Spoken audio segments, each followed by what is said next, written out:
कानून का राज रहता तो नीट के छात्र के साथ अभी न्याय होता। वो दोषी अभी सलाखों के पीछे होता।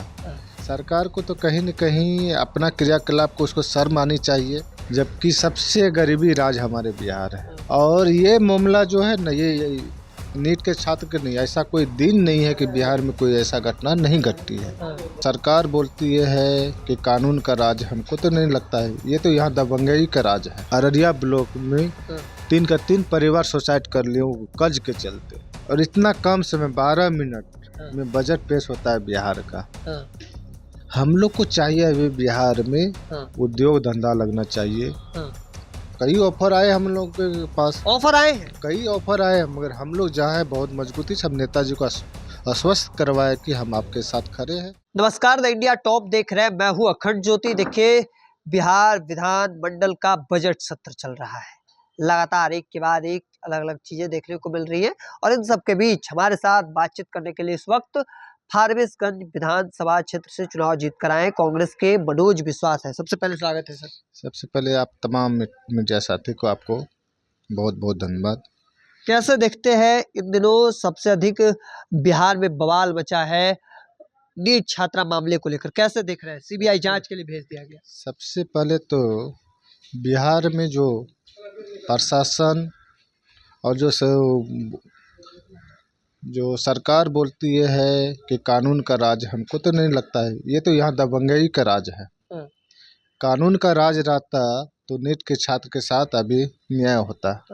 वो दोषी अभी सलाखों के पीछे होता। बिहार के इतना बड़ी मामला को अभी तक बिहार के पुलिस इसमें सम्मिलित लोगों को अभी तक यानी कि पकड़ने का एक काम नहीं किए है। और कल जब विपक्ष इसका मुद्दा उठाना शुरू किए तब ये एफआईआर लिए। आप देखे होंगे 6 तारीख को हम लोग इनकम टैक्स चौराहे पे हम लोग धरना प्रदर्शन कांग्रेस के तमाम लोगों ने किए थे। उसके बाद आपके बिहार में सरकार को तो कहीं न कहीं अपना क्रियाकलाप को उसको शर्म आनी चाहिए। जो आपके पास इतना बड़ा प्रशासनिक है, मगर आपको अपने प्रशासनिक पे भरोसा नहीं है, और सीबीआई से आप जांच की मांग कर रहे हैं।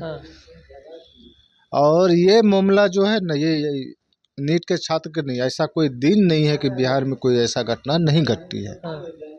लॉ एंड ऑर्डर कहीं कुछ नहीं है। हम अपनी बात बताएं, हम सीमांचल एरिया से। चौधरी गृह मंत्री है, उनका कहना है किसी अपराधी को छोड़ा नहीं जाएगा, बख्शा नहीं जाएगा किसी को। आप बता दीजिए ना कि 1 महीना के लमसम में हो रहा है, और जो इस घटना में सम्मिलित लोग हैं बाहर में घूम रहे हैं।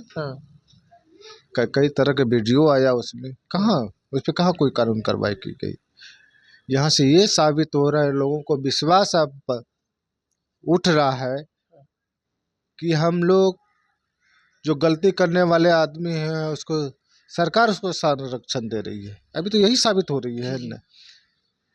और आप देखे होंगे ऐसा कोई दिन नहीं है कि बिहार में कोई घटना नहीं घटती है। हम लोग कल विधानसभा में इसका मुद्दा उठाए नीट के छात्र में। तो ये है बिहार की दशा। और कल बजट पेश हुआ, और बजट को लेकर लगातार वाद विवाद देखने को मिल रहा है। एक और विपक्ष आप लोग कह रहे हैं कि बजट अच्छा नहीं है, दूसरी ओर सत्ता पक्ष करा है ऐसा बजट कभी नहीं आया था। बजट सभी लोगों के लिए काफी फायदेमंद है, चाहे युवा हो, शिक्षा के क्षेत्र में हो, सब जगह के लिए। अच्छा, तमाम आप मीडिया के साथी कल से इस चीज़ पे हम देख रहे हैं। इस बार को जो बजट आया, मीडिया के साथी आप समझ रहे हैं बजट क्या क्या चीज़ के लिए आया है। और इतना कम समय 12 मिनट में बजट पेश होता है बिहार का, जबकि सबसे गरीबी राज हमारे बिहार है। और कल उसका एक डाटा देख रहे थे कि विकास के दर में, ये दर में, वो दर में बिहार कई राज्य को पीछे छोड़ दिए हैं। बिहार के लोगों की बदहाली आप कहाँ देख रहे हैं? जो उसका बदहाली है, ऐसा कोई दिन नहीं लाखों मजदूर दूसरा राज्य नहीं जाते हैं अपना जीवन यापन करने के लिए। हमारे जो युवा साथी जो पढ़ लिख के डिग्री है, उसके पास कोई रोजगार नहीं मिल पाते हैं। किसान परेशान है।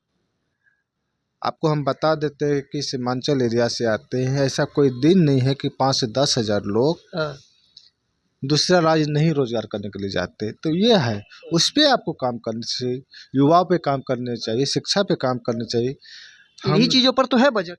कहाँ देखे, बताइए ना। मंत्री हाँ, श्रवण कुमार साफ साफ कह रहे हैं कि सब कुछ के लिए है। हम सीमांचल से आते हैं, सबसे गरीबी जी रहा है सीमांचल का। हाँ हाँ बदहाली है, अभी भी कुछ नहीं है वहाँ पे। हाँ तो वहाँ के हमको नहीं लगता है ऐसा कुछ दिया है।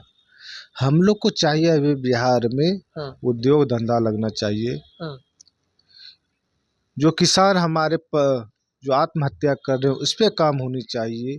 जो किसान का आप देखे होंगे कि आप लोग को मीडिया के साथ ही हैं, छोटा छोटा जो ऋण लेते 10,000 20,000 25,000 उसके यहाँ नोटिस जाता है। हाँ। कई लोग अगर ऋण नहीं चुका पाते हैं तो कई लोग ऐसा घटना कर दिया। अभी छोटा छोटा जो बैंक है, छोटा छोटा जो ग्रुपिंग जो समूह वाले जो लोन बांटते हैं, जी हमारे यहाँ आज 5-6 दिन पहले की घटना बता रहे हैं। हाँ अररिया ब्लॉक में हाँ 3 का 3 परिवार सुसाइड कर लिए वो कर्ज के चलते। तो उसके बारे में तो आपको सोचना होगा। जिस तरीके से एनडीए का लहर चला चुनाव में, 200 से पार सीटें एनडीए जीतने में सफल रही, उसमें आप विपक्ष से चुनाव जीत के आ गए। क्यों, क्या वजह क्या रहा कि फारबिसगंज से कांग्रेस के प्रतिनिधि चुनाव जीत गए?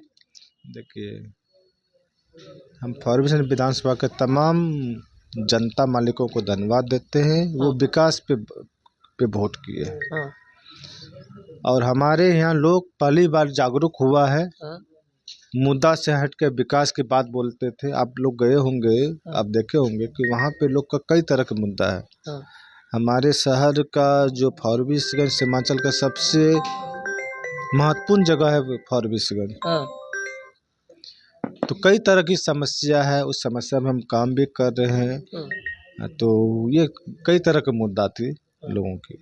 और एक आखिरी सवाल लेंगे। चर्चा इस बात को लेकर सियासी गलियारों में चली कि अब तक कांग्रेस पार्टी के विधायक दल के नेता नहीं चुने गए हैं और 2-4 विधायकों, 6 विधायक में से 4 विधायकों को लेकर चर्चा ये है कि वह पाला बदल सकते हैं, एनडीए में जा सकते हैं। क्या मानना, आपका क्या मानना है? देखिए, सबसे पहले आप तमाम मीडिया साथी को बता दें, हम 6 के 6 कांग्रेस के साथ, हमारे नेता राहुल गांधी है उसके साथ हम लोग खड़े हैं। ठीक ना। और 6 के 6 आपको कोई कह रहा है कि 2-3 ये वो, ऐसा कहीं कुछ नहीं है। हम लोग 6 के 6 साथ हैं और जनता ने हमें वोट दे के विधानसभा भेजे हैं।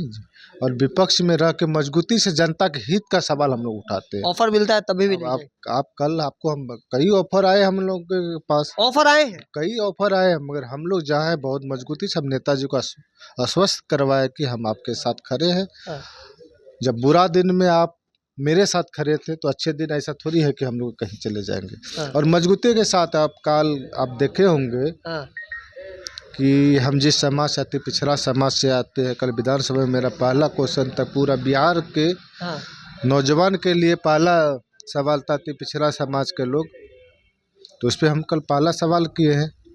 जो अति पिछड़ा का जो आय सीमा 3 लाख रुपया किया गया है, कल उस पर हम बहस हुई थी, उसको मान दिया है। अब मेरिट पे उसका एडमिशन लिया जाएगा, ये अच्छी बात है। हम लोग विपक्ष में मजबूती से काम कर रहे हैं। इतना प्रचंड हार क्यों हुआ, कैसे हुआ, क्या कारण मानते हैं? आखिरी सवाल। सच्चाई ये है कि आप तमाम मीडिया के साथी देखे हो, या चुनाव के टाइम में भी आप लोग को पता होगा कि इस बार सभी को लग रहा था इंडिया गठबंधन में सरकार बना रही है। इस बार जो चुनाव हुआ है, यहाँ चुनाव आयोग चुनाव लड़ रहा था, कोई दल चुनाव थोड़ी लड़ रहा था। हम लोग चुनाव आयोग से लड़े हैं। अच्छा। पूरा बिहार में आप देखेंगे कि 10,000 11 आवर चुनाव के टाइम में आप देखते हैं जो आप कानून का धज्जी उड़ाने का काम कर रहे हैं। तो ये है। और यानी कि धनबल की चुनाव थी इस बार, और हम लोग चुनाव हारे नहीं है, मजबूती के साथ जीते हैं। और भविष्य में इसके और आपको रिजल्ट भी इसका मिलेगा आने वाला समय में। चलिए, बहुत बहुत धन्यवाद सर समय देने के लिए। हमारे साथ बातचीत कर रहे थे मनोज विश्वास, फारबिसगंज से विधायक है कांग्रेस पार्टी के, और इन्होंने बड़ा दावा किया है, कह सकते हैं कि बड़ा खुलासा भी। इनको ऑफर मिला था एनडीए से, लेकिन फिर भी यह नहीं गए, कांग्रेस पार्टी के साथ मजबूती से है। और क्यों हार हुआ ये सारी बातें बताते नजर आए थे। इनका कहना था कि हम किसी दल से चुनाव नहीं लड़ रहे थे सामने से, बल्कि सामने चुनाव आयोग चुनाव लड़ रहा था। तमाम बातें कहते नजर आ रहे थे। क्या कुछ कह रहे थे वो अभी आपने सुना। तब तक तमाम अपडेट को देखते रहने के लिए धन्यवाद।